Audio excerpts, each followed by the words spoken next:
I've always been a staunch believer in the idea that a good story can make a good game even better. A game with great gameplay and fun mechanics can give the player an enjoyable time, and even become one of their favorites. But games that are able to combine fun gameplay with a compelling story can give the player one of the most memorable experiences in gaming. It's with this belief that I decided to make this series. Hi, I'm Tyler, and welcome to Reading Pixels, a show where we look at the most interesting aspects in game storytelling, be it the characters you meet, the story itself, and even how the aesthetics supplement the story. Throughout the series, I'll be talking about a wide variety of games, such as Brutal Legend and how it uses metal culture as a form of world building, Tokyo Mirage Sessions and the way the Japanese entertainment industry is represented, or even how games like Xenoblade Chronicles use creation myth in their universe. Or maybe I can just talk about something that sucks like the rest of the internet does. Oh, I've got something special for you. However, I'll be tackling one of the heavier games that I've played recently. Might as well get the sad stuff out of the way, right? Without further ado, this is Lisa the Painful RPG, a game dealing with the horrors of the apocalypse, as well as the many ways to cope with such an environment.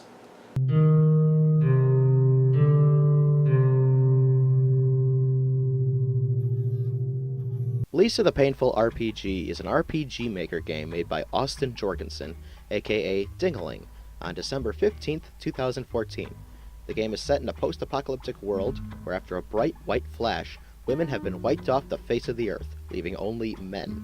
However, our main character, Brad Armstrong, a former martial arts instructor turned drugged-up washout, finds a baby outside. A baby girl, for that matter. After at least a decade of raising her, she is kidnapped by a gang of marauders.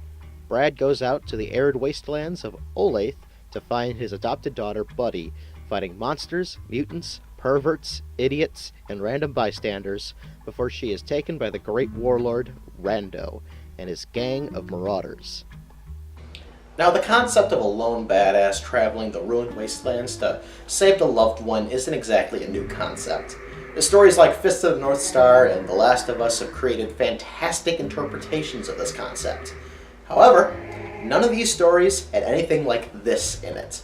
A little blue pill that, while helpful in surviving the fiercest of mutants, drives the user to absolute ruin.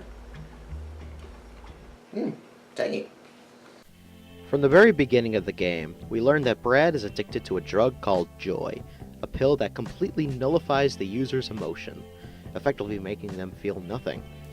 However, after finding Buddy, Brad decides to stop taking the blue stuff, causing him to go through withdrawal, making him go through bizarre hallucinations. It's when the game finally starts in full swing where the player is constantly given the choice to either stay off of Joy or to start taking it again. Either choice affects both the story and gameplay, where staying off Joy will help Brad keep his sanity at certain points of the story, and even open up certain opportunities for him, but it also leads to him suffering from withdrawal, effectively making him worthless in battle. However, by taking Joy, Brad will become physically stronger, allowing him to breeze past enemies without too much fuss. But by doing so, Brad will lose the respect of the many people that he will meet. Also, during the game, the player learns that those who are addicted to Joy eventually become violent mutants that kill anything and everything in their path. It's an interesting way to impose such a choice to the player. Yes, they can use this item that instantly heals all their wounds and makes them stronger, but you can also see the consequences of taking Joy as well. It places the fear in the player that they and their companions could become Joy mutants as well. Do you stay away from the Joy and get yourself clean for Buddy? Or do you use everything in your disposal to save her? To further emphasize the prevalence that Joy has in Olathe, some of your companions are also addicted to Joy, meaning that they also go through withdrawal if they go too long without it. You'll also run into characters that downright worship the drug itself, run by a man named Buzzo, a man who is dead set on making Brad suffer.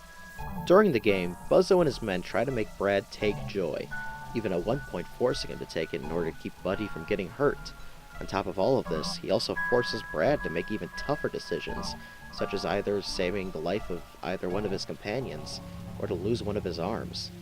Losing your arm will severely decrease your stats and limit the attacks that you can do, but refusing to do so means that you can potentially lose one of your best party members in this situation. Either choice will severely hinder you in the long run. After losing so many assets during your run, you start to see those little blue pills as a bit more appealing the further you go on. In terms of characterization, you start to learn more about Brad as a person, and you start to realize just why he started taking joy in the first place. From the very start of the game, you learn that Brad was a victim of child abuse by his father, Marty, being beaten by him and forced to live in a decrepit house for his childhood.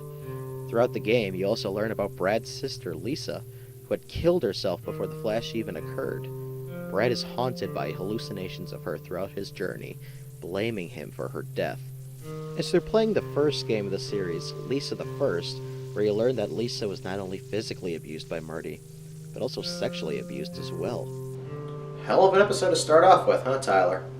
So with all that emotional baggage, you also learn that Brad was previously addicted to painkillers as a coping mechanism to deal with his past. You learn that Brad has, for a good majority of his life, dealt with some of the worst that life can throw at him. If Buddy hadn't shown up in his life, he most likely would have kept going on with his life hooked on joy, eventually becoming a mindless monster. However, Buddy gives him a feeling of happiness in his life, allowing him to at least consider quitting joy. With all of this information, the player can either keep Brad on the straight and narrow, validating all of the promises he's made to better himself, or to have Brad relapse in hopes to make him and his party strong enough to find Buddy. However, either decision the player makes leads to the same tragic fate. Buckle up, kids. This is a doozy. After going through hell and back, brutally beating his best friends and even giving the option to kill them, he finally meets Buddy on a deserted island with his father, Marty. Here, you learn that Buddy has started taking joy, which leads to the events of Lisa the Joyful. You also learn that Buddy doesn't want to do anything with Brad, saying that Marty was a better father to her than Brad could ever be. This leads to Brad brutally killing his father, and Buddy running away to Rando's island, accepting her role as humanity's last hope at survival. After killing your own companions, you decide right then and there to give Buddy to Rando for the greater good. Brad then slaughters the Rando army and beats Rando into submission.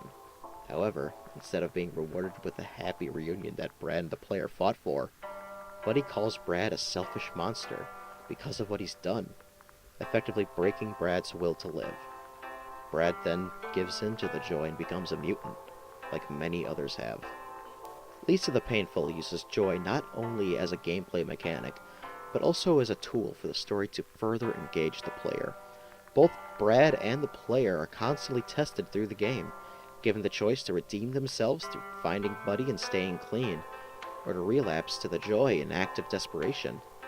However, it's at the end of the game where the player is punished for continuing through the story, being called selfish for putting Brad's happiness over the future of humanity, first by having the people you call friends turn against you, and by having the person you're trying to save drive the final dagger into the heart.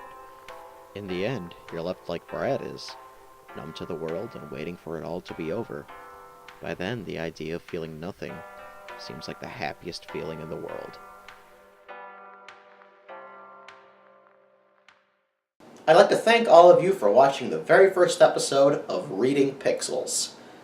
Sorry to have started with such a dour episode. However, if you're going to enjoy the best that life is going to give you, you're going to have to go through some of the worst that it can dish out.